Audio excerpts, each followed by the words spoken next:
심테카 PCB야 시스템 반도체 뭐 이런 얘기를 하셨는데, 지금 우리가 반도체를 바라볼 때 지금 미국에서 반도체가 좋아요. 특히 누구 마이크론이 좋습니다.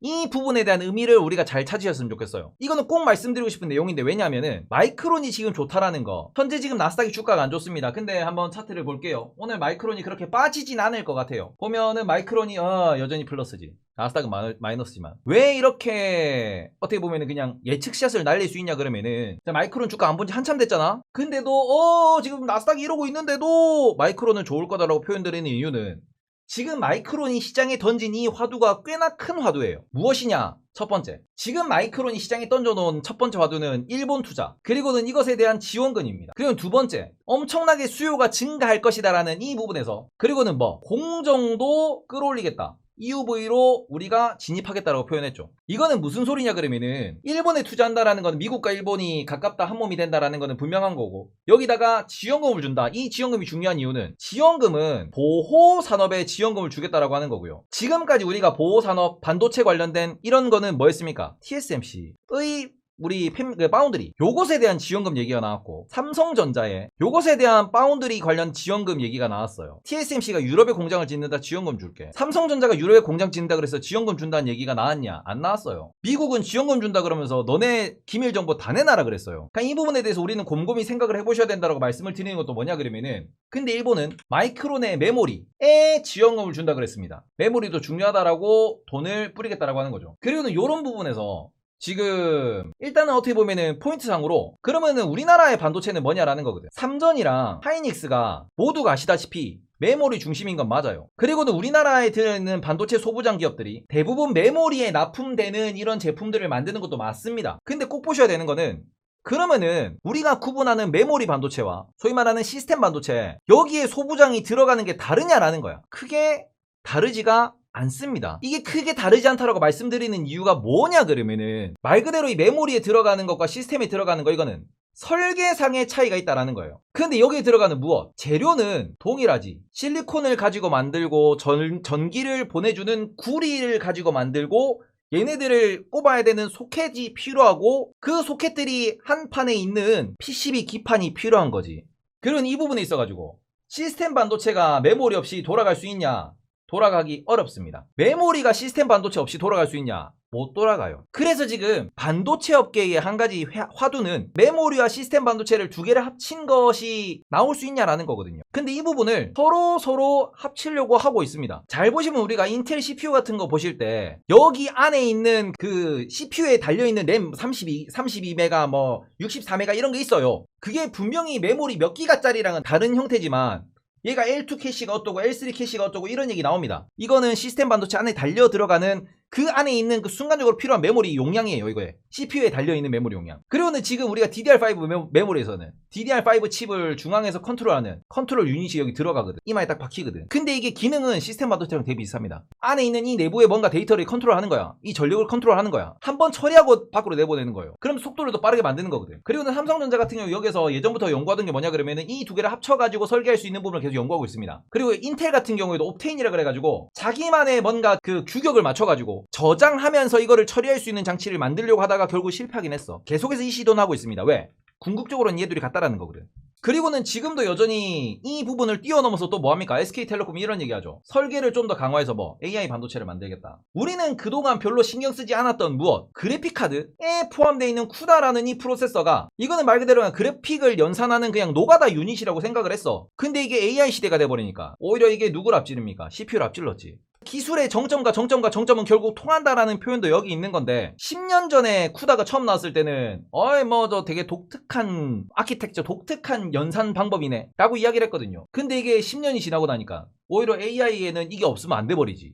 그러니까 이런 부분에 있어가지고 우리가 그 메모리 반도체니 시스템 반도체니 아니면 AI 반도체니 무슨 반도체니 다 구분을 하는데, 꼭 말씀드리고 싶은 거는, 이러한 반도체 혹은 이 기술이라고 하는 거는 결국 정점은 맞나요? 물론 삼성전자가 하는 것과 인텔이 하는 것과 그 다음에 엔비디아가 하는 게 다르겠지. 다를 수밖에 없습니다. 애플이 하는 거랑 다 달라요. 그러니까 서로 잘하는 어떻게 하는 포인트들이 있을 거고, 그 포인트에 따라 가지고 서로 협업도 해야 되고 여러 가지를 해야 되는 게 맞는데, 그럼에도 불구하고 여기 들어가는 이 소부장들, 여기 들어가는 그 기술 기업들, 소위 말해서 우리가 EUV라고 하는 이 자외선, 저외선, 이 노광 장비 있잖아. 이거 울트라 바이올렛이니까 바이올렛이면은 자외선이지, 맞지? 극자외선 노광 장비라고 부르는 이 EUV 같은 경우에는 시스템 반도체에만 쓰이는 줄 알았잖아. 근데 지금 무슨 얘기를 하는 겁니까? 마이크론 이거를 메모리에 쓰겠다고 하는 거죠. 삼성전자는 이미 쓰고 있습니다. 하이닉스도 쓴다 그랬어요. 소재 부품 장비의 구분은 필요가 없고요. 그래서 지금까지는 우리나라가 메모리 중심의 국가였기 때문에 우리나라에 있는 소부장애들은 메모리에 들어가는 삼성전자, 하이닉스가 요구하는 규격에 최대한 부합하게 기술을 개발하고 제품을 개발했단 말이야. 근데 삼성전자도 시스템 반도체를 하고 있고 SK도 시스템 반도체를 하려고 노력하고 있고 이 부분의 중요성이 더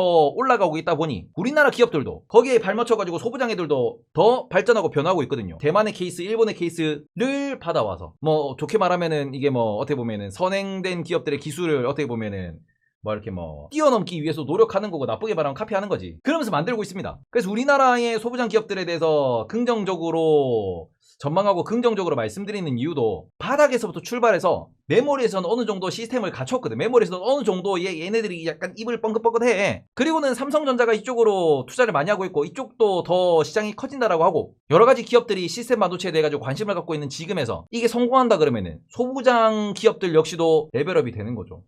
빵. 그래서 일단은 마이크론의 이번 발표와 일본과의 저런 어떻게 보면 움직임 자체가 반도체 시장 전체에 대해서도 약간 주의를 환기시키는 역할을 하고 있는 거죠. 그래서 뭐 일단 질문은 심택의 PCB가 시스템 반도체와 연관이 있냐라고 질문을 주셨는데 연관성은 있습니다. 쟤들이 만드는 기판, 소위 말하는 이 핸드폰에 들어가는 기판에 뭐도 들어가, 시스템 반도체도 들어가죠. 또 뭐도 들어가, 메모리 반도체도 들어가요. 그러니까 이런 부분에서 반도체라는 시장을 너무 구분하지 마시고요. 좀 더 큰 틀에서 보시면 좋을 것 같다.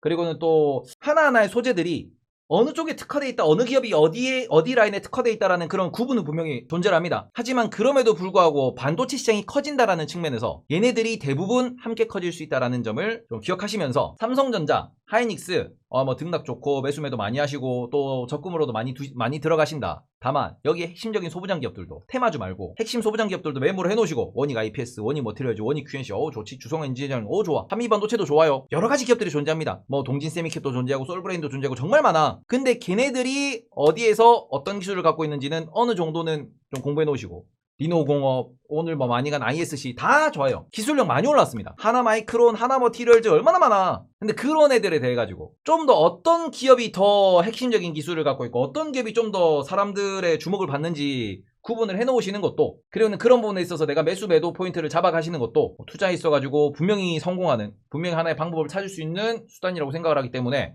이 부분에서 반도체 소부장, 반도체 어떻게 보면은 그 시장 전체에 대해서 고민을 많이 해보셨으면 좋겠다. 이렇게 말씀을 드리도록 하겠습니다. 너무 뭔가 반도체가 솔직히 어렵기도 하고 불확실하기도 하고 2차 전지를 말씀하시는 분들이 반도체는 끝났다라는 얘기도 합니다. 근데 뭐 인기가 많고 전문가라는 분이 나오셔서 그런 말을 하면은 괜히 또 흔들리지.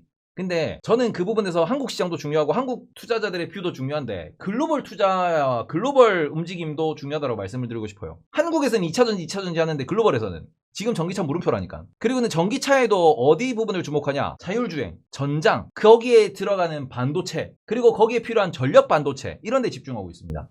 그렇다고 2차전지가 끝났냐? 아니지.